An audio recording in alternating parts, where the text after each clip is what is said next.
Hey, everybody, welcome back to the I Play 2 podcast. I'm your host, Rob Adler. This week, voiceover actor and comic book artist and writer Jesse Blaze Snider returns to the show. And if you missed part one, please make sure to check it out. And without further ado, Jesse, welcome back to the show. And since we were talking a little bit about your voiceover career last time when we ended part one, are you still doing the voiceover acting work consistently? The only reason why I don't do it anymore like I did ultimately is because Hollywood went through this moment where they wanted to burn all of the straight white guys at once on a pyre. And they were trying to force everybody to come out as minorities in different ways.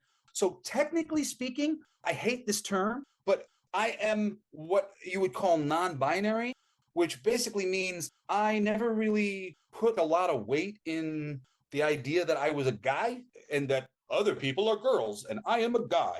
Not to say that I didn't recognize that those were guys and they seemed to do one thing and these were girls and they seemed to do one thing. I just didn't really see a difference. For me, it was just that's spirit in a boy, that's spirit in a girl. There's the girl body, but the same energy goes into that. It's like the same water comes out of the tap, even if the tap's shaped like a penis or if the tap's shaped like a vagina. So they wanted me to come out as non-binary, both in the comic book industry and in voiceovers and hosting. They wanted it to be of the forefront.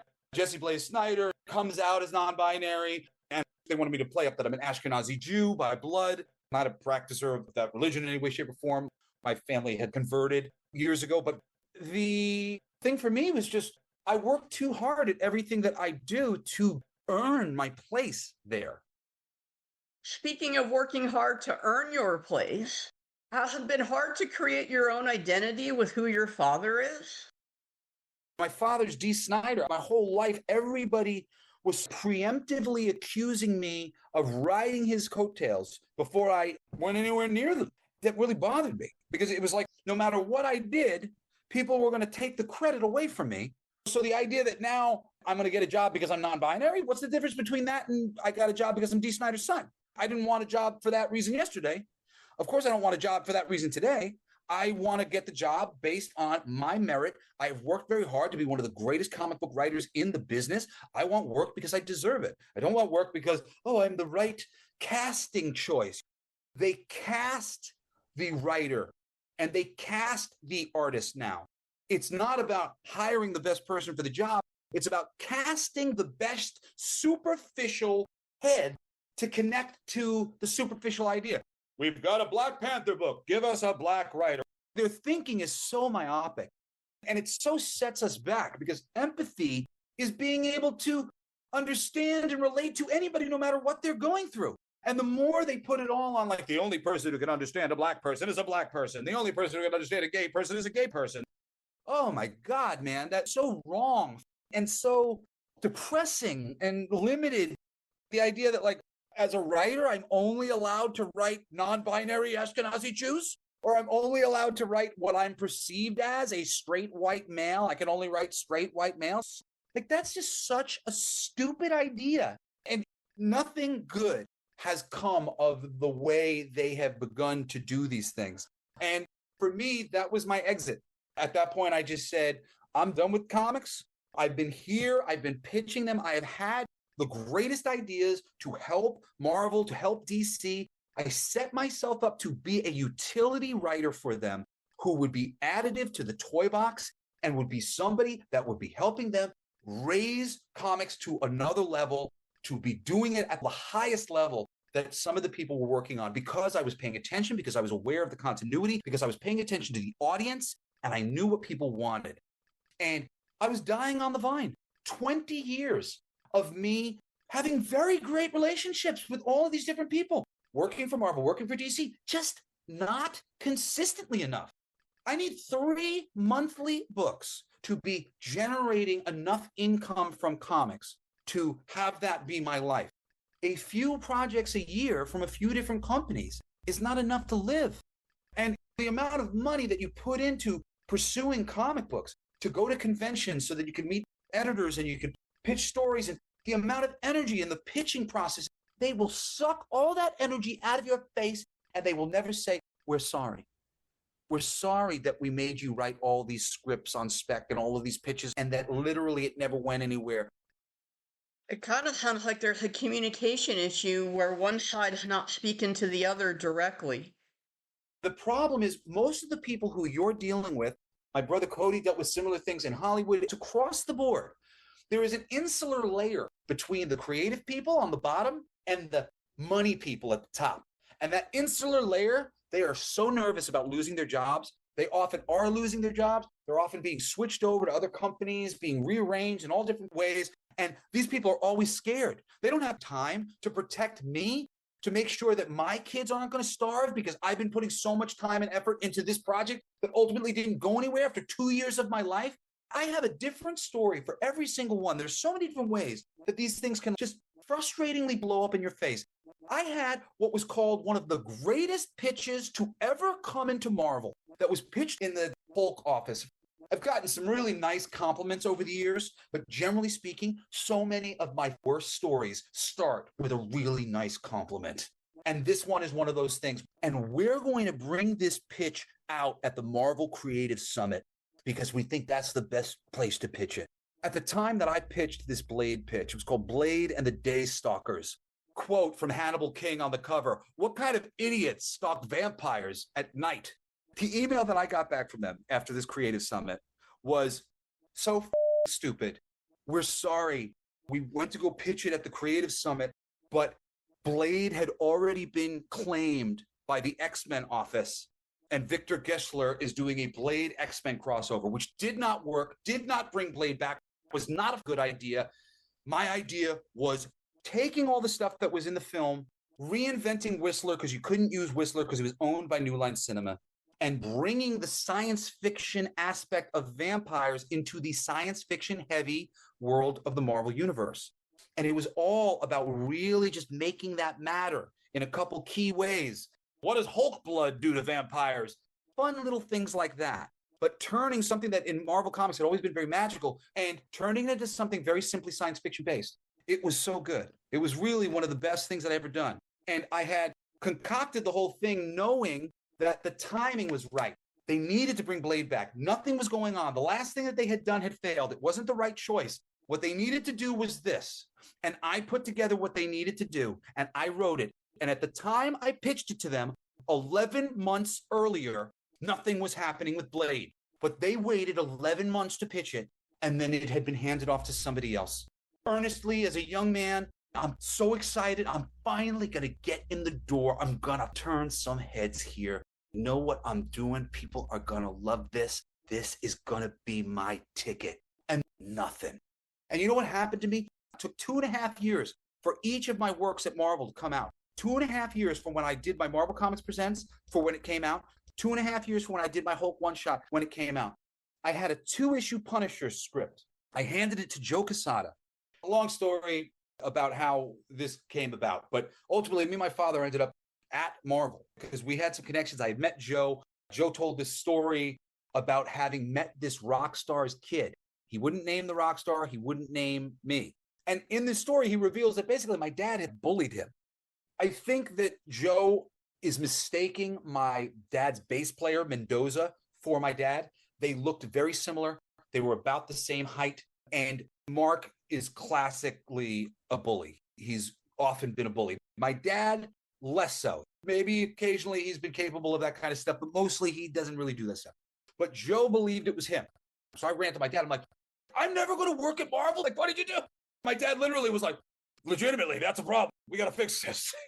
So he wrote to the website, and the website ended up basically connecting the dots, did a follow-up interview. It was a whole little thing that went on. And in the end, we got invited down to Marvel. Before we taped part 1, you mentioned that you had submitted stuff to Marvel as a teenager. Kind of walk me through the submission guidelines and who you ended up finally making a contact with. The submission guidelines are like designed to get you rejected. It limits the story in so many ways that makes it impossible. But from these stories, I gave them to an editor who I met, Mark Sumerak, one of the most wonderful men on the planet. And Mark really took the time. He gave me 3 pages worth of notes on this script to help me. One of the most important moments of my life as a writer, him doing that for me. And I had taken his notes to heart and I put them into my script, my 2 issues of The Punisher. And I got a phone call 2 weeks later from Axel Alonso, who was the head of the Marvel Knights line at that time. And again, a great compliment that leads to a story I don't want to tell. He called me up and he told me that my 2 issues were a better first draft than most of the people who work for him. Now, the truth of the matter was that was not exactly my first draft because Mark Sumerak had really helped me. And I thought, once again, like, I've arrived. This is it. And my Punisher script was all about creating some mythology, kind of similar to Batman. I had this thing where he was celebrating the death of his children and the death of his wife, and he was celebrating holidays by killing mafiosos. He was like, today I'm extra sad because it's my son's birthday and he's dead. It was called Happy Birthday, Son. And literally it was like the mafia baits him because they know that he does that. So they throw a party for one of the mafioso's sons on his son's birthday. And Frank is determined to disrupt the party.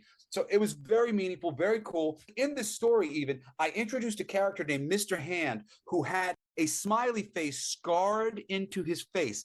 Well, Axel Alonso was promoted within a week or two. And then within another 3 months, he was promoted again. Axel was so high up within the company and was so busy so quickly, he didn't have any time for me. And I had to basically go back to the drawing board, pitching again, trying to see if I could get in anywhere else.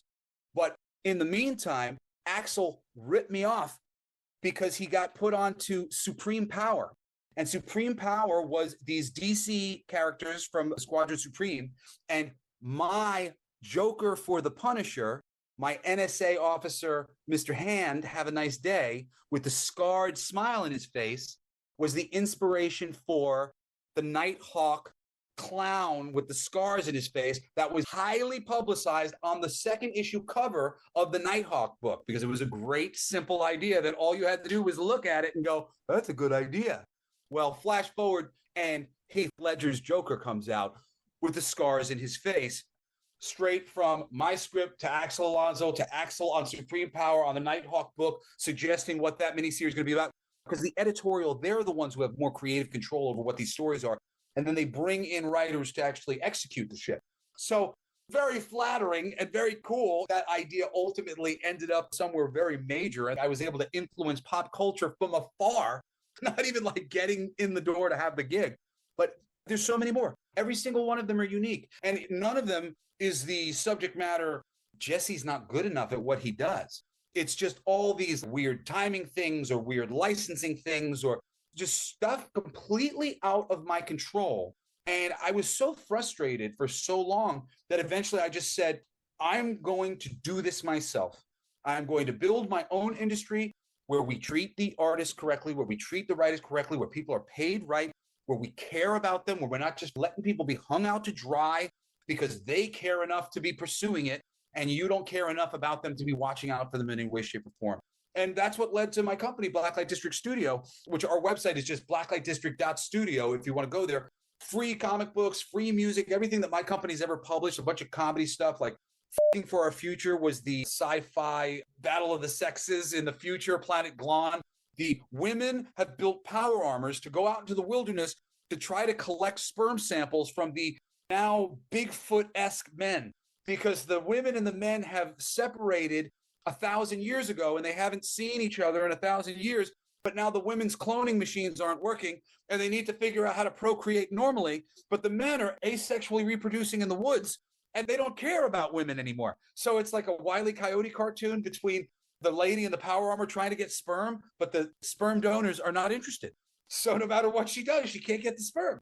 So that was really funny. And then we did another book called King of Kings, which is a religious satire, which is really revenge on Catholicism for the Northern Crusades. The Norse religion was wiped off the map by all these people in Jesus's name, which Jesus never would have done this, forcing them to convert to Christianity and do away with their heathen religions. So those are two of our mainline books that are passion projects. But we also did a book called Mythic Legions. Greg Weisman, who's the showrunner for Young Justice and created Gargoyles, he wrote the Mythic Legions comic book. And that's based on the action figure line from Four Horsemen Studios, who are some of the greatest toy designers on planet Earth. They designed some of the most classic Spawn toys, all of the most classic Masters of the Universe that have come out in the past 20 years. That's all Four Horsemen. I'm a big toy guy.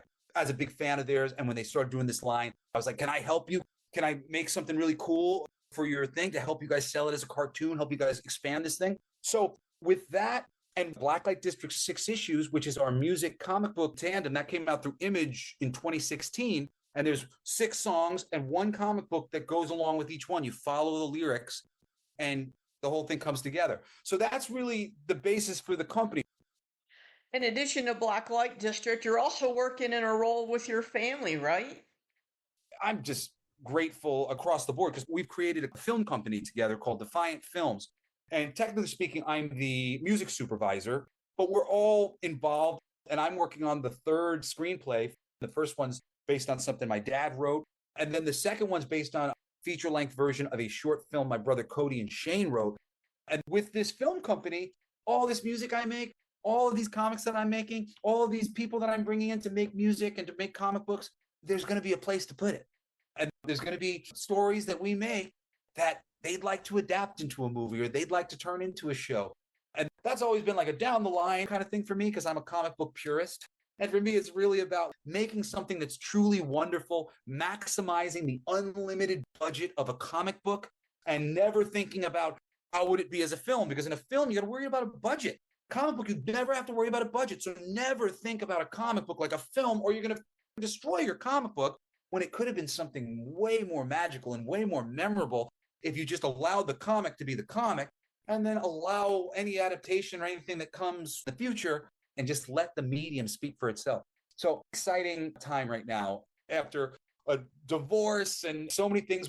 But now the stars are really aligning and everything just seems to be supporting each other in just such a wonderful way. Every day that goes by, I just kind of get more thrilled and excited about all the possibilities that are on the table. With working with family, because you have to separate the family relationship from the business relationship, is there any difficulty having to do that with either you or other members? Not really for me, because my love language is working together. Like if I love you, I'm going to try to pull you into what I'm doing because my mind and my world tends to revolve around those things. So if I love you, I'll put you in a place so that I'm revolving around you too. We get to be friends. We get to work together.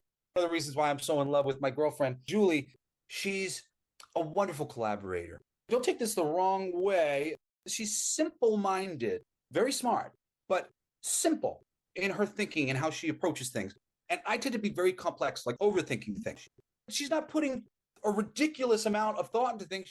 She'll go straight towards where her gut brings her. And oftentimes she'll lose my mind because I shoot straight past those things. And she's such a wonderful balancing force for me because she'll pull me back down to earth. And sometimes I'll be like, yeah, that's a good idea. So why did I think of that? And that's a relationship when 2 people can complement each other. The people that you want in your life, who you fall in love with as people, like the benefit of that personal relationship, you see something in somebody that you want to have in you or you want to bring out more in you. And so in the working relationship, it does that. I think it makes all of the work better.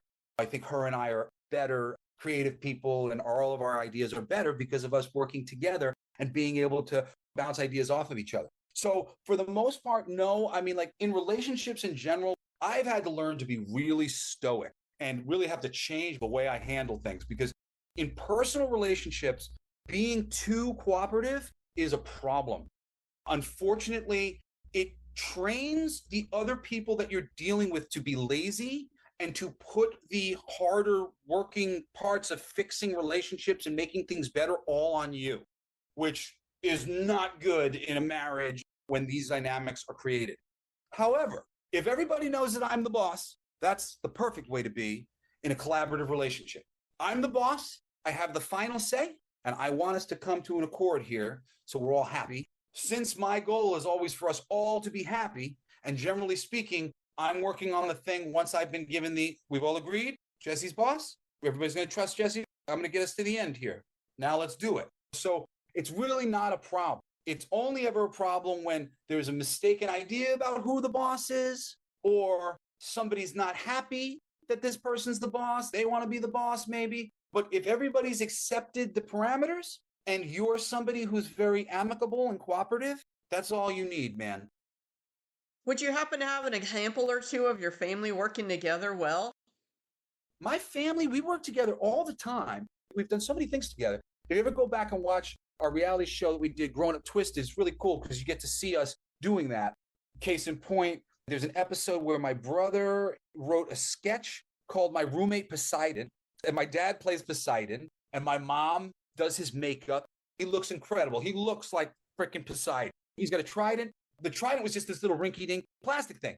Well, I was the art director, which is something that I've often done. A lot of times I filled in as the art director on films because people that they brought in weren't giving us what we needed. So it was sort of like, hey, Jess, I know that you are capable of art directing. I make comic books. It's all art direction. Finding great artists and being able to make sure we get the great colorist and letterer, make sure that stuff's done. It's just overseeing the thing to make sure the end product is what we want. So like for me with the short, it would constantly be like, Jess, overall, this is not what we want. Can you get in there and give us the overall, this is what we want? And I think I decorated the back wall for where he was on his computer, had like a bunch of signs and stuff to put on the wall, but we didn't have any tape or anything. So I literally had to figure out a way to jerry rig all this stuff onto the wall without tape. And what I ended up doing was like wedging it, but I got all this stuff hanging. It looked legit, really proud. And then the last thing, because we had this little rinky-dink trident, I got a black marker and I went in and I added all of this detail to this trident because there was just one moment where he was going to pull the trident out. It's going to be a pretty good close-up on it. And it looked like a little plastic trident. So mom's working on makeup and costumes and I'm working on the little art direction stuff. And my dad was producing, Cody's directing, Shane's acting. And I don't have any problems, man. I mean, really, Snider family shoots are the best. And I love this question, actually, because I feel like next time I talk to my dad, I'm going to be like, I got asked the question the other day, and I was so pleased with the answer, which is we work great together. We are such a cooperative group. And as a group, we have gotten done multiple art projects together, 2 award-winning short films, a ton of great music videos. All of us, generally at one time or another, have been involved in making sure that this stuff's great. And having a part in the process, it is lovely, honestly, to say that we really do all work wonderful together. And I think we all have a total respect for each other. Did you have a role in the horror film Strangeland written by your dad?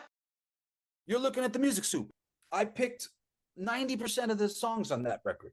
I remember I had to fight to keep a certain band off that record. There was one band that was part of the label and they were pushing really hard to get them on. They did not have a single song that was worthy to be on my soundtrack. And I told my dad, because they were thinking about putting it on anyway. And I said to him, look, Dad, here's the thing, man. I just really think that you should make the label aware that if you add this song to the soundtrack, the way it's going to come off is not good. It's a very good soundtrack. The quality of the material that is on it is crazy. We have so many great artists. We blew up multiple big artists before they were big. Kid Rock before he was big, Eminem before he was big, System of a Down before they were big. There was a bunch that all broke afterward. We were helping to demonstrate how good they were and the quality of the material that they had with Pantera and Anthrax and Megadeth and Marilyn Manson. And I went, that song is going to seem so bad by comparison to the rest of this album that it will be embarrassing for it to be on the album for them. And at that point, they decided that's true, which I was so glad because it was like, ding dong, the witch is dead. He made me listen to this album 3 times. He kept coming back. He's like, can you listen to that record again? Maybe there's something good. And I was like, all right, I really didn't think it was very good. 3rd time he asked me, I'm like, I listened to this thing twice. And I will listen again. 3rd time's the charm. And I'm like, Dad, this is terrible. And I've been one of my dad's editors for years. And my dad's been one of my editors for years too. Always been a great thing. My brother Shane has been one of my editors. He can be a little harsh. Sometimes when my brother Shane delivers me his notes on a story, I feel like he's trying to rip my heart out and stomp on it. But it's really great though, actually, when you get torn apart like that, because you need it. You can't be too precious. If there's problems, then just give me the problems for real so I can really adjust to them. During this show and the first one we did, we've talked a lot about your dad, but your mom's worked behind the scenes as well. How talented is she? My mother, oh my God, she's so damn talented. Not everybody knows what a powerhouse Suzette Snider is. She left high school early, graduated FIT at 17, got an open offer to design for Betsy Johnson's company, went into business for herself, started designing for Twisted Sister and other big acts like Crocus and other bands of the time. Then later went back to school, got her beautician's license, got her barber's license because we weren't making any money.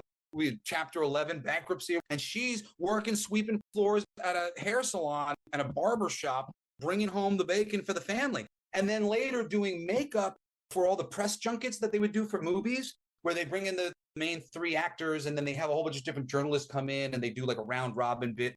Well, they'll have one dedicated makeup artist who's there for the day, who sets them up. My mom would do that. She went to the Olympics and she was doing the makeup for Heidi Chong and Jack Hafferty on the Long Island News Channel. We've talked about your dad and now your mom and a little about your siblings, but would you mind going a little bit more in depth about each one of your siblings? My brother Shane is very versatile.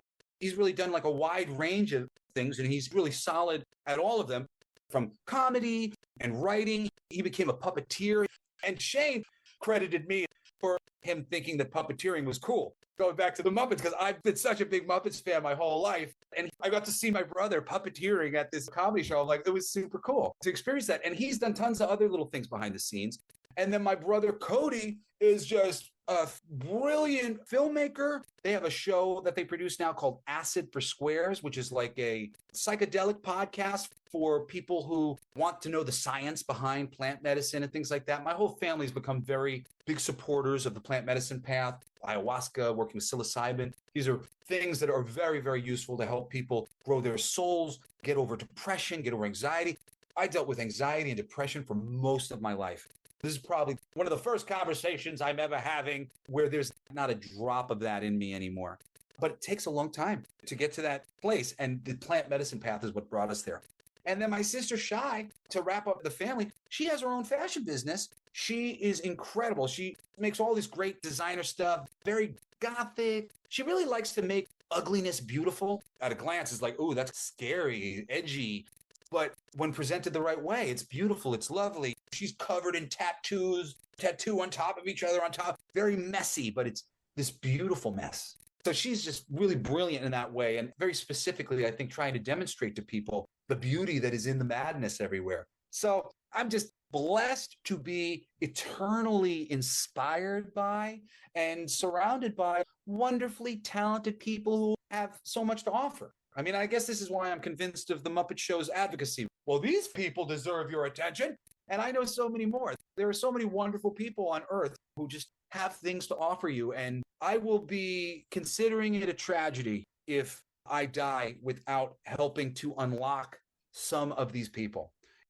Who's someone out there that you would like to help unlock? Chris Sanchez was in a band called The Mercurial. I played a battle of the bands. It was between us or them. But the grand prize was recording an album, which we had already done. And the second prize was a music video, which we needed. So they literally asked us if we would be willing to let them win the grand prize and we take second. And I said, for the music video? Yeah, because they were great. I loved them. I literally got on stage during our set and I sang one of their songs. They have a song called Sloth and Platypus Fight. It's the greatest hook. It's, we're having a fight tonight. Oh, whoa, oh, whoa, oh, whoa. A sloth and platypus fight tonight. Oh, whoa, oh, whoa, oh, whoa. Awesome. They were so groovy and cool and funny and funky. And Chris Sanchez was like a mix between Michael Jackson and Perry Farrell from Jane's Addiction. And he's just moving around and he's got this voice where he can go, woo! He can go really, really high, and then he could speak some things in some weird little bit of dialect or whatever. It's very versatile, very cool. His energy was just infectious, and I was in love with him. He was good. And I said to him before I left, if I make it in this business and you have not yet, I promise I will come and find you and help you any way that I can, because you deserve to be in this world. And I ran into him 5-6 years later at a comic convention. And essentially, he was living in a van down by the river. And I was like so crushed. I cried as I said to him, you don't need any of these people to tell you how talented you are. And really, as I said that to him, I was saying it to myself, because the system if you're not willing to play the way it likes to play, this incestuous thing, things do not always go your way. And when you're really an altruist and you're really an artist and you really have a certain thing that you're holding on to, wanting to do it a certain way, a lot of times you're the first person who gets left behind. You're not willing to compromise. I'll see you later. But it's the people like us who are holding on. We have something unique to offer that is not in existence outside of ourselves. And we want to see it come to life. To this day, Chris Sanchez, nobody knows who that is. Nobody knows who Jesse Blaze Snider is either, really. I'm going to change that. As soon as I have the opportunity, people are going to know who Chris Sanchez is. And there are so many Chris Sanchez's on planet Earth. And it is a tragedy that you don't know who they are. Taking a quick step back here, does the Snider family all live close by, or are you guys spread out all over the country? We are trying to get set up in North Carolina. My family has a compound in North Carolina. I spend a couple months there throughout the year, usually for a couple weeks at a time. But I have 4 kids and they live with their mom here in New York. So I like to be closer to them. So I'm here in New York and my girlfriend's actually in California. So I end up doing a lot of traveling. So I'm not there yet stationed in North Carolina, but the rest of my family is. It's basically a gigantic mansion that they broke up on the inside into multiple really big apartments, all inside this one thing with a shared central area. Like this year was the first Christmas. So we all got in this gigantic dining room. It was really amazing. And it's lovely to have them all in this one place. I'm a small guy, so I can fit in a corner. How do I get on one of these Snider set days so I can go have some fun with you guys? North Carolina, in theory, would sort of be like the best place. All right, move to North Carolina and like keep your eyes open for when casting calls or things are going out. But at the same time, one, this is going to be a whole new level of us doing things where we've been doing things small, independent to get things done, very scrappy in the past. And I don't think our first few are going to be shot in North Carolina. My brother Shane has been very actively involved in the governmental oversight when it comes to film stuff and getting like tax exemptions and things like that. But despite all of his efforts, they really have not been able to move anything over there in terms of making it easier for productions to be done. So I think we're looking at Texas for this first film that we're doing. And based on a true story that happened on Long Island that was gnarly. So stay tuned, keep your ear to the ground about North Carolina, and Texas will be probably the first place. But where are you based at? I used to live in Charlotte and I now live in Dallas. I'm in on both. Wait a second. Are you scamming me? Just happened to name the 2 places so that you're getting lucky. The other place, though, where I can definitely get you in if it ends up being the right time or the right place, I have a band called D.I.L.F USA. Our first video was called Shit the Bed. It was about Johnny Depp and Amber Heard and that situation. And then we did a cover of 2 Live Crews, We Want Some Pussy, to AC/DC's TNT. And the last song that we released was called We Gave an Alligator Mushrooms. Then we did another song called Money Ain't Funny. And for each one of them, we made a music video. And my girl, Julie, who's just my brilliant, sweet, beautiful, enterprising gal who believes in me, believes in my music, and just started saying, I could make this viral. That's a great song. I could turn that into a viral thing. So I basically said, well, why don't you do it for this band? We're going to do the song to bed, and let's make a video lampooning Johnny Depp and Amber Heard and this whole thing. And then we did the song Money Ain't Funny. And it shows the negotiations between the union and the lawyers for the studios during the Hollywood strike and come to an agreement. At the beginning of the thing, they go, so how long is this strike going to go for? If this amount of time, what are we going to do for the rest of the time that we have to kill? And then cut to them playing games, board games, Nerf guns. They're just having a great time. No negotiating. No work is being done. They're just fucking around while these people are outside protesting, losing money. And they're literally, well, we need it to go a certain amount of days because we need all the clauses in their contracts to go out.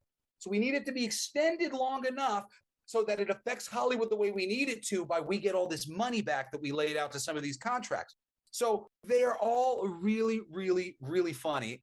And we only use volunteers. Every single one of these videos for basically nothing other than whatever we lay out for like props and stuff.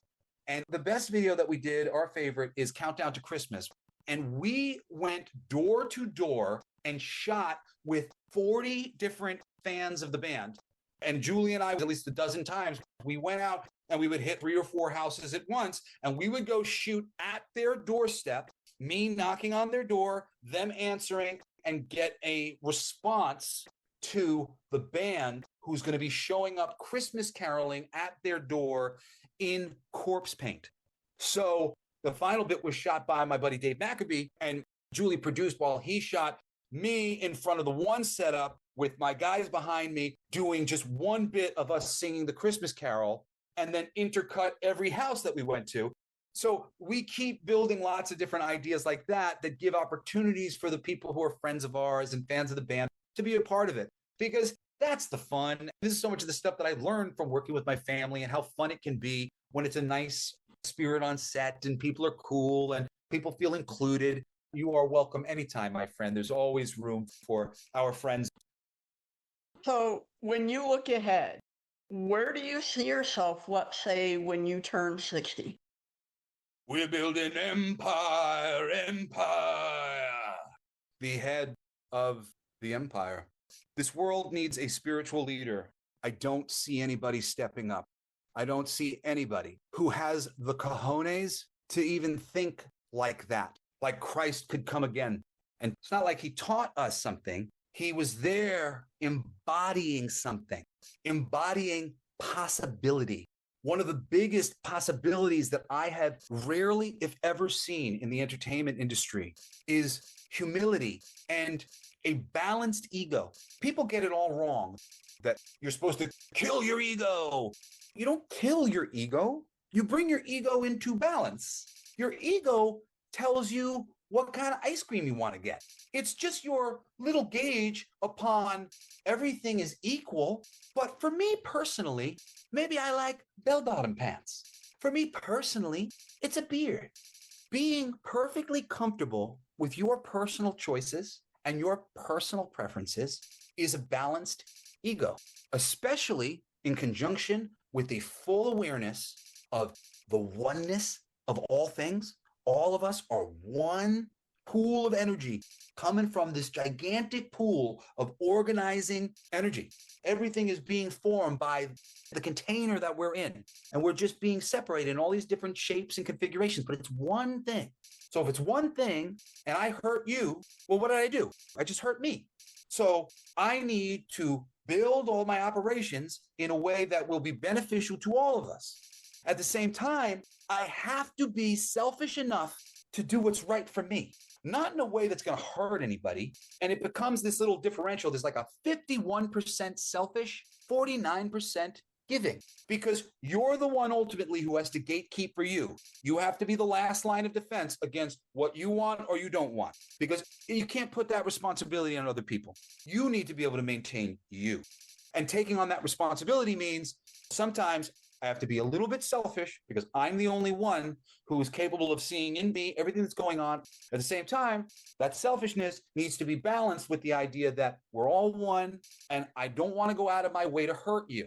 But if me doing what you want to do is going to leave me here quietly in my mind going, I don't like this thing that I had to do. If I'm going to quietly resent you for what I had to do because of what you wanted, we're going to both have karma for that. On the other side of things, we're going to see, oh, you were overbearing in one way or another, and you were crushing me energetically, and I let you do that, and I got really mad at you, and I built up a resentment because I let you crush me. One more lesson I got to learn, I can't let people crush me. I need to be just strong enough to maintain who I am at all times so that I can be strong enough to help other people and that they can have the space that they need to also be in control of themselves.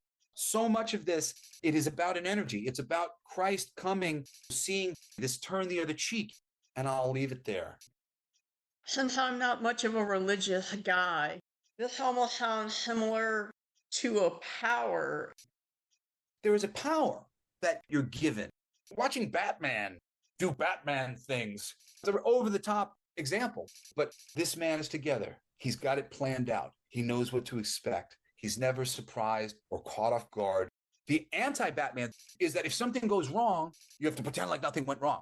But the truth of it is, to continue the best version is when something goes wrong, immediately acknowledge the thing that's gone wrong, try to have a sense of humor about it, try to appreciate it for what it is, and learn from it in the moment, exactly at that moment. You can be on the money, stoked, confident, cool, and you can also be, life happens, God's here, thank you. I'm sure I'll learn something from this later. All of these things are a humility that most people don't have.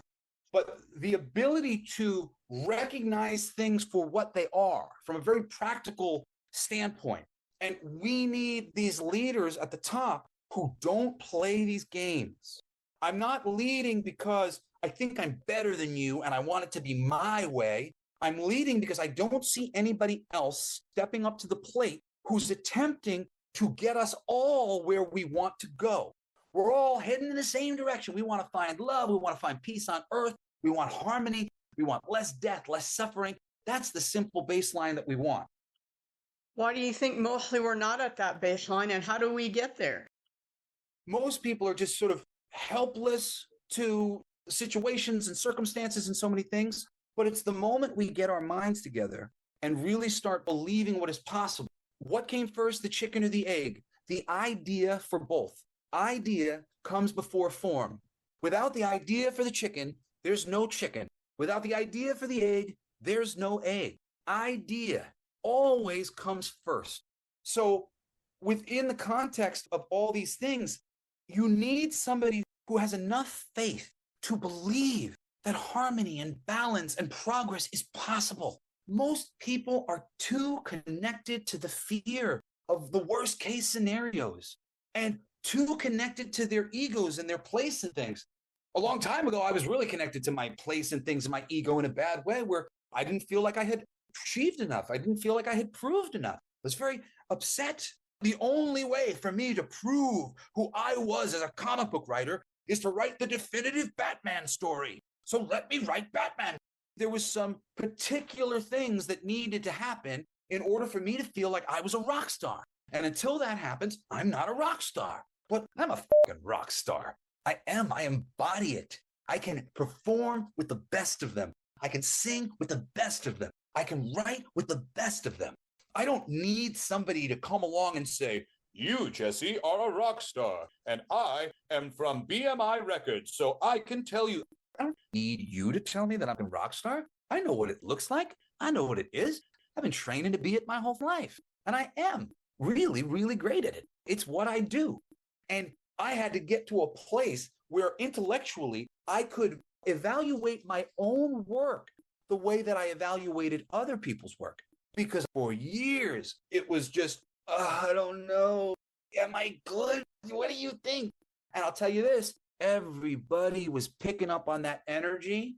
And most people aren't confident. Most people don't trust their tastes. And they would go, I don't know, Jess. Looking back, now with a practical understanding of the music that I was making, the things I was writing, I was great. You ever have one of those situations, well, after the fact, when somebody comes up to you and tells you they like something and you wonder, well, where were you then?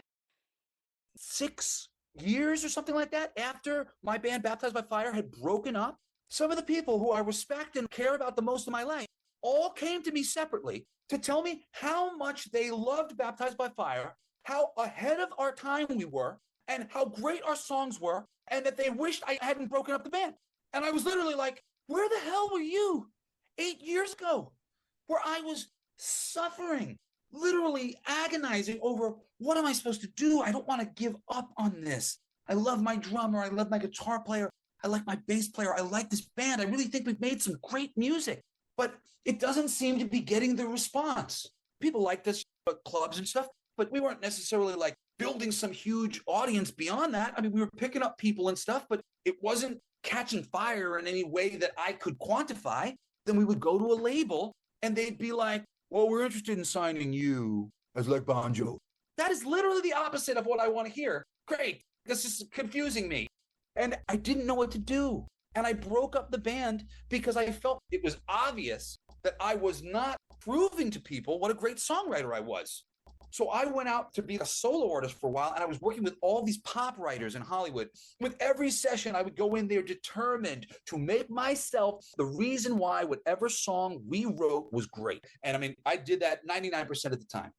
But flash forward, and everybody who was there the whole time, who never gave me any compliments about my songwriting, who never told me that they believed in Baptized by Fire, all of a sudden they're telling me they did 8 years after it mattered. What advice do you have if someone knows a comic book creator, a musician, etc., that they should do so they don't end up feeling the way that you did? If you know somebody who makes comics, who makes music, who's an actor, I don't care if you think that they already know it. I don't care if you think that they are confident enough. For me, for you, for the planet, go encourage them. Please, encourage them. Everybody who does anything like me mostly starts by lying to themselves, gassing themselves up and going, I think I can, I think I can, I think I can, I think I can, I think I can. I would always be visualizing that stupid locomotive going up the freaking mountain. And I had asthma as a kid, and it spoke to me so much. I think I can, I think I can, I think I can. And I'm a juggernaut. That came from, I don't know how I'm going to do this, but I'm just going to keep putting one foot in front of another until I do it. And then that song convinced everybody close to me that I already knew it. And I was all by myself, emotionally pushing myself forward, feeling like I had no support and feeling like I was the only person who believed in what I was doing. If you have any friends, if you have any loved ones, if you believe in what they're doing and you've never told them that, please call them right now. Jesse Blaze, I want to thank you so much for joining the I Play 2 podcast today, talking about your music career, your comic book career, and continue to cut off the Blacklight District. Take care, man. I had a great time chatting with you today, my brother. And you can get links to everything at blacklightdistrict.studio. And if you want to learn some next level stuff about spirituality and things like that, things that I have learned in my journey of plant medicine, every Sunday I do a show called Everything They Don't Want You to Know. And that's the crazy show. And then lastly, I have a show called All Your Favorite Bands Suck, which is my music showcase, all my favorite bands. I did an episode on my dad, everything that he's ever written, all of his best stuff, all sorts of genres, tons of bands. That is my main thing. And I appreciate you having me on the show. And thank you for giving me the opportunity to use your platform to introduce more people to me and what I'm trying to do here on planet Earth.